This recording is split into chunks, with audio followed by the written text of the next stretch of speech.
O nosso assunto hoje é Palavra de Deus.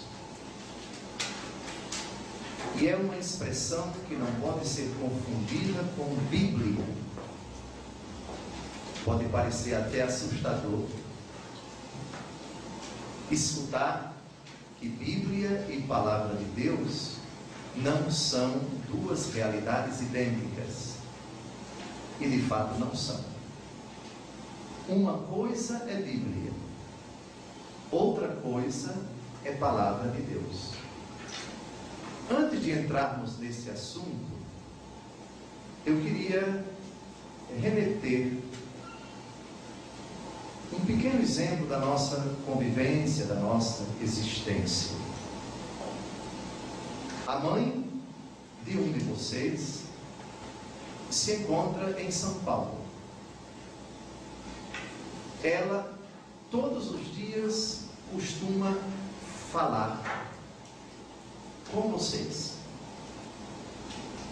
Fala no telefone, fala pelo MSN, pelo Skype e por tantos outros meios audiovisuais. Fala também mandando recados por pessoas que sempre vão lá e sempre estão aqui. E também ela fala escrevendo. Ela coloca as suas palavras por escrito. Ora, quais são as modalidades de palavras desta mãe? Primeiro, mamãe fala pessoalmente comigo. As palavras de mamãe também são reproduzidas pela pessoa que vai lá e me diz, essa pessoa diz: olha, mamãe disse para você tal coisa. E também as palavras que ela colocou por escrito. Então nós temos palavra escrita da minha mãe, as cartas que eu guardo comigo, as palavras que ela me disse de viva voz, e as palavras que uma pessoa que esteve com ela me reproduziu. Um exemplo muito simples. A Bíblia é a palavra de Deus escrita, mas Deus não manifestou sua palavra apenas pela Bíblia. E é isso que nós vamos ver hoje. Vamos chamar a palavra de Deus escrita de tradição escrita. E vamos chamar a palavra de Deus oral de tradição oral. Tradição em latim é traditio. Traditio é transmissão. Por isso, o Brasil tem muitas tradições. Significa muitas realidades foram transmitidas ao longo das gerações, de pai para filho, de filho para neto, de neto para bisneto. São muitas as tradições, porque o nosso país, um país continental, ele é formado, constituído de muitas culturas, de muitas tradições, oriundas de muitos povos, de muitas nações. Muito bem. Tradição oral e tradição escrita. É essa distinção que nós vamos ver na Bíblia Sagrada. Isso, amados irmãos, é extremamente importante num país onde crescem as seitas. E as seitas em geral, seitas cristãs, elas têm um axioma, elas têm um princípio que é levado a sério desde o tempo de Lutero. O princípio é este: somente a Escritura. Nós só aceitamos o que está na Escritura. O que não estiver na Escritura, nós não aceitamos. Esse princípio, ele é insustentável por dois motivos. O primeiro, a Escritura nunca disse isso. Não existe um único versículo na Bíblia que diga que nós só devemos acreditar naquilo que está na Bíblia.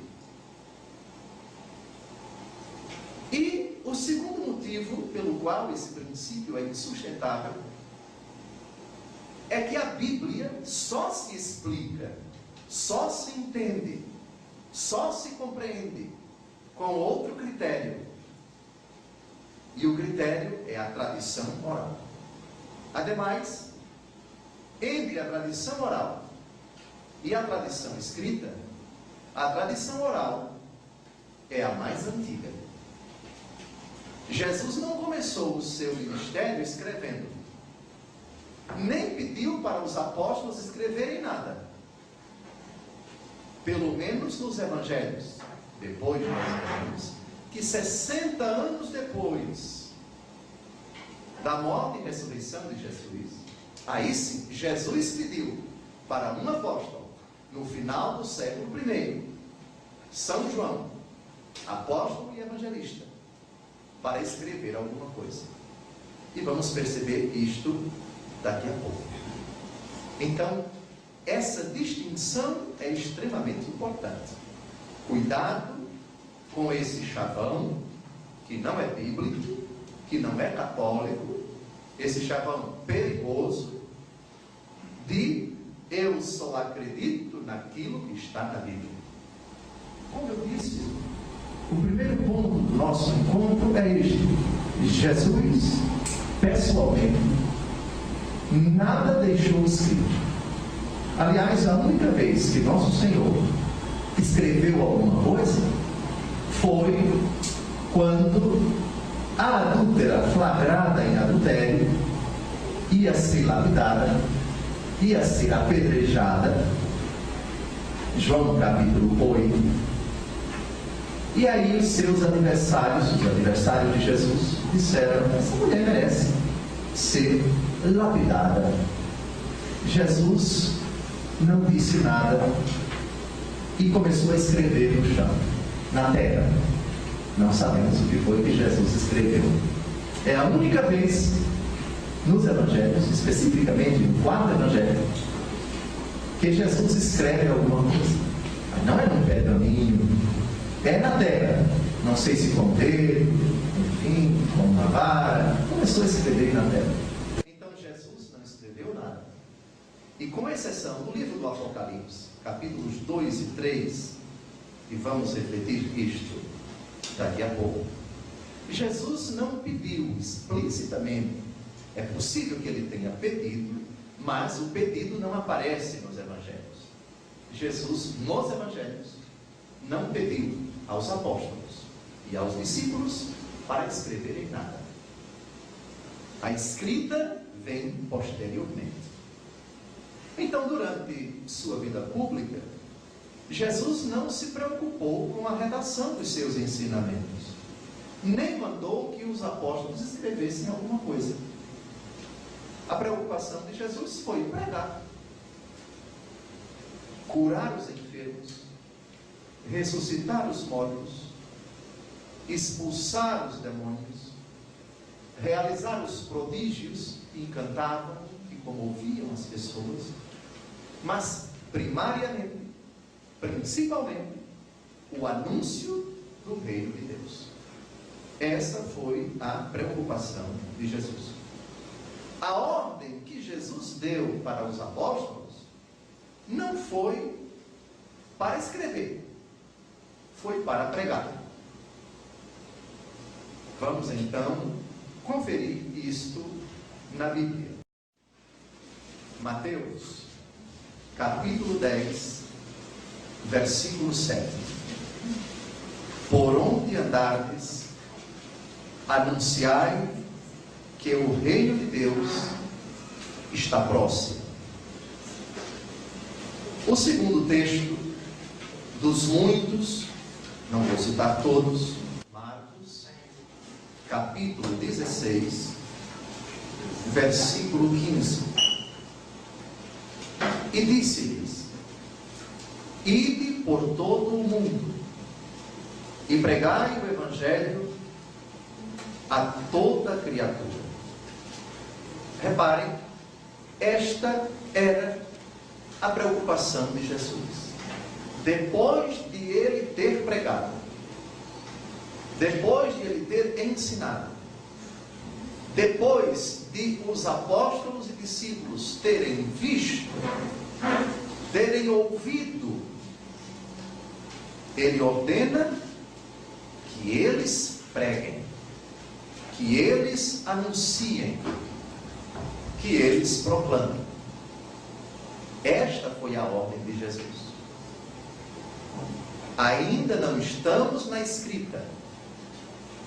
Os primeiros escritos sobre nosso Senhor Jesus Cristo são posteriores ao evento de Pentecostes.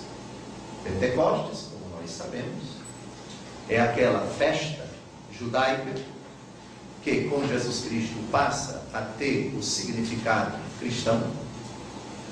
A festa do 50º dia após a Páscoa, quando o Espírito Santo repousou sobre os apóstolos e os discípulos e algumas mulheres, dentre as quais Maria, a mãe de Jesus, e os apóstolos passaram a pregar o Evangelho com desassombro, com impetuosidade, cheios do Espírito Santo de Deus. Agora nós vamos olhar no livro do Apocalipse, que é o último livro da Bíblia, a única vez que nosso Senhor manda alguém escrever. Apocalipse, capítulo 1, versículo 19. Escreve, pois, o que viste, tanto as coisas atuais como as futuras. Aqui é Jesus que está falando, e o contexto do capítulo 1 não deixa dúvida. Ele é aquele que no versículo 8 diz: eu sou o Alfa e o Ômega, diz o Senhor Deus, aquele que é, que era e que vem, o dominador, o que estava morto e agora vive. Também Apocalipse, capítulo 2, versículo 1. Ao anjo da igreja de Éfeso escreve. Detalhe, amados irmãos, o Apocalipse é o último livro redigido no Novo Testamento. Portanto, é o livro mais recente. Dizem os exegetas que esse livro foi redigido mais ou menos na última década do século I. Domiciano foi o imperador que moveu uma perseguição contra os cristãos quando São João era bispo de Éfeso. E quando essa perseguição foi desencadeada, ele fugiu para a ilha de Patmos, Apocalipse, capítulo 1, versículo 9, dei uma olhada. Apocalipse, capítulo 1, versículo 9. Eu, João, vosso irmão e companheiro nas tribulações, na realeza e na paciência, em união com Jesus, estava na ilha de Patmos por causa da palavra de Deus e do testemunho de Jesus. Então, é o livro mais recente da Bíblia. Somente aí Jesus pede para alguém escrever alguma coisa. Então, até o final do século I, o que temos não é nada escrito, considerado como palavra de Deus exclusiva. É lógico que no término do primeiro século, todos os livros do Novo Testamento já foram escritos. Mas ainda não temos esta consciência de cânon bíblico neotestamentário. Isto é, cânon bíblico, a relação dos livros inspirados. Disso nós vamos tratar posteriormente. Como foi se formando o cânon bíblico, como foi se formando o que hoje nós entendemos por Antigo Testamento. como hoje foi sendo formado o que nós entendemos por Novo Testamento. É lógico que no tempo de Jesus, os livros que nós católicos consideramos inspirados, os 46 livros do Antigo Testamento, já haviam sido redigidos. Mas não havia consenso entre os judeus sobre quais livros deviam ser considerados inspirados. Todavia, já estavam todos redigidos. Os livros do Novo Testamento foram redigidos aos poucos. A primeira, aos Tessalonicenses, foi escrita por São Paulo. Depois veio outra carta de São Paulo. Depois veio o Evangelho segundo Marcos. Depois aquele outro livro. E assim por diante. E os livros eram lidos, eram passados, eram transmitidos de assembleias em assembleias, de comunidades em comunidades. Tudo isso nós vamos ver posteriormente. Mas era muito forte a convicção, a consciência desta palavra, desta expressão, que continua a ser muito cara para os cristãos, particularmente os católicos. Essa categoria chamada tradição oral. Vamos ao início do Evangelho segundo Lucas, porque nós temos um texto que é fundamental para esse assunto. Capítulo 1, versículos de 1 a 4. Muitos empreenderam compor uma história dos acontecimentos que se realizaram entre nós. Como nulos transmitiram aqueles que foram desde o princípio testemunhas oculares e que se tornaram ministros da palavra.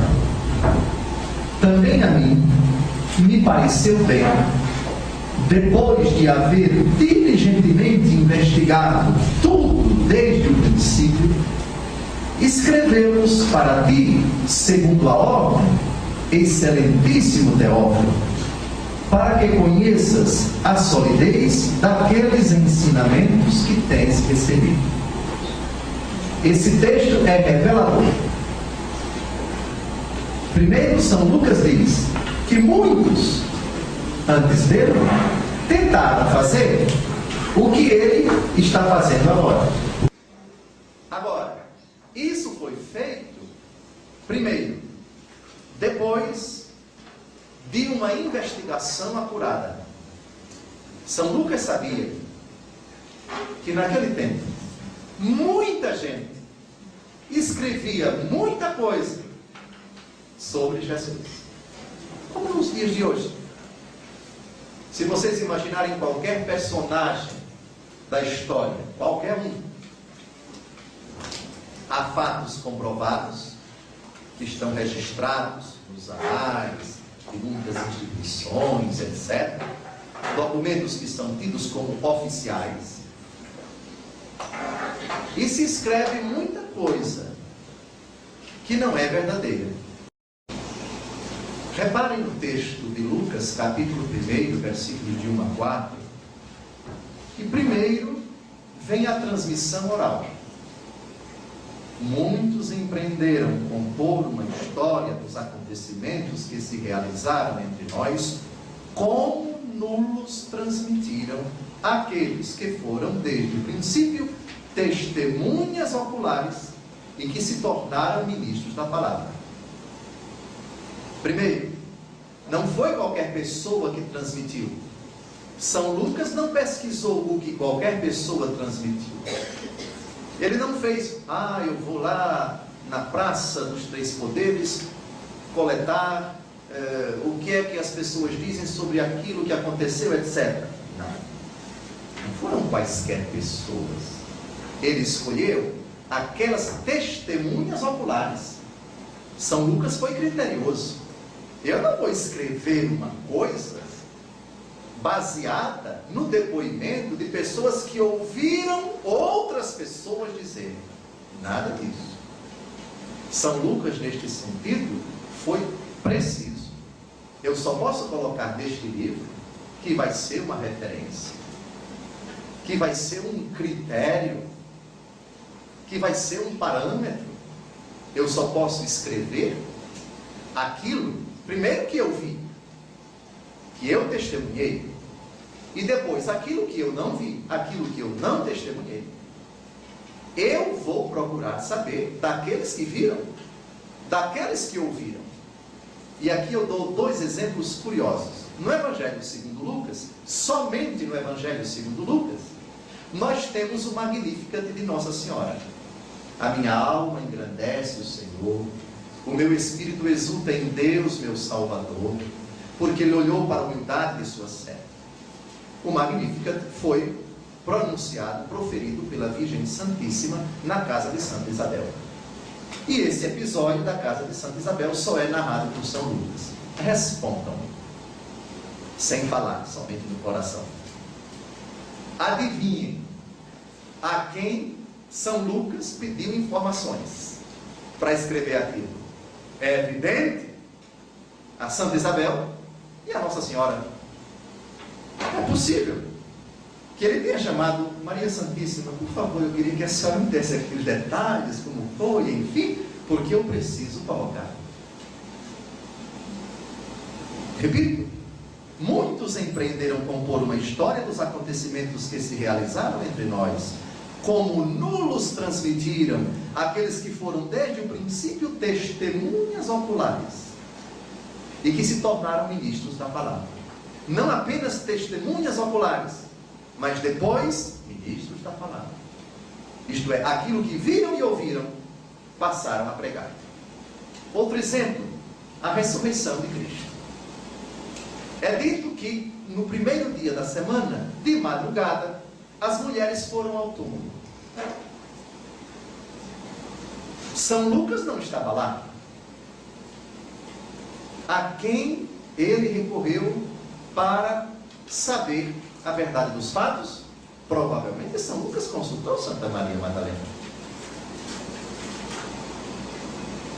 Então, os evangelhos, por favor, bem como os demais textos bíblicos, mas fiquemos nos evangelhos. Evitemos essa concepção etérea de que São Lucas ficou sentado em algum lugar e aí veio uma inspiração do Espírito Santo e ele escreveu tudo na hora e já saiu tudo direitinho. Não. Foi um trabalho, hoje diríamos, com os critérios de hoje, por favor, um trabalho científico, um trabalho criterioso. São Lucas sabia, como nós sabemos, que há muitos escritos verdadeiros e não tão verdadeiros, exagerados para o bem e para o mal, de muitas personagens da história. E São Lucas, como homem, ele era médico. Lembrem-se, 18 de outubro é dia de São Lucas. E adivinhem, é dia de qual profissional? Dia do médico. O dia do médico é 18 de outubro por causa de São Lucas, que era médico.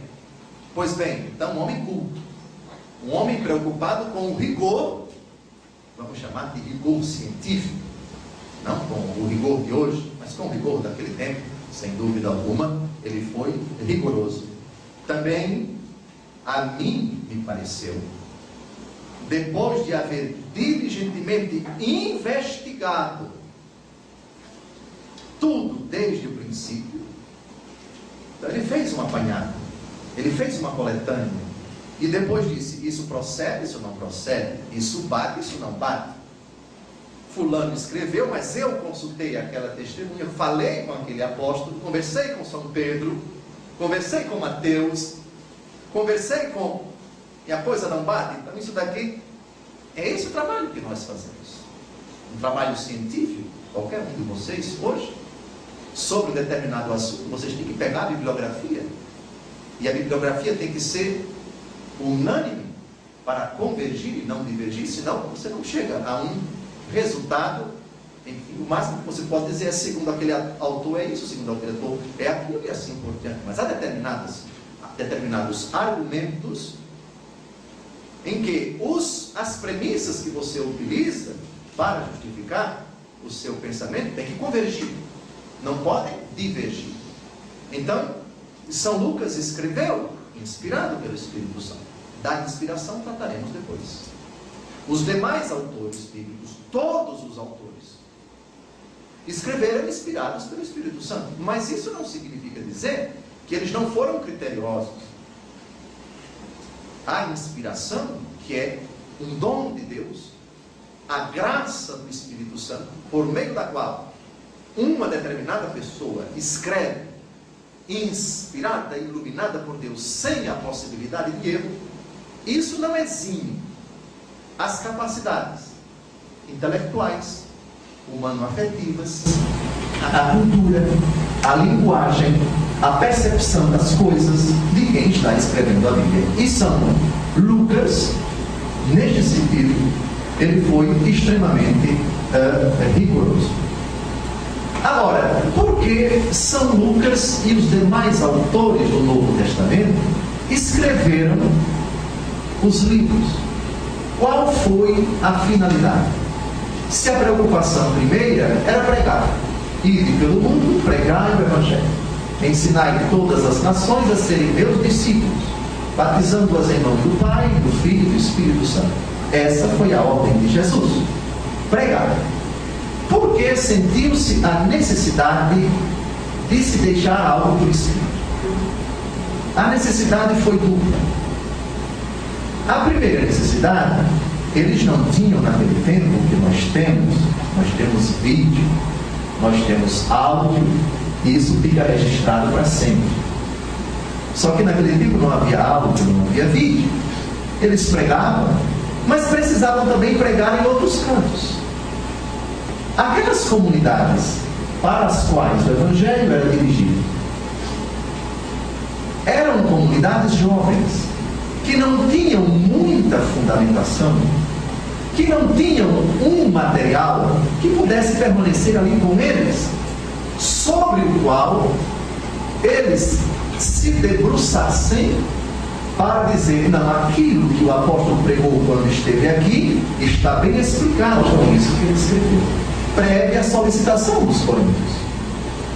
Isso motivou São Paulo a escrever a sua primeira carta aos coríntios.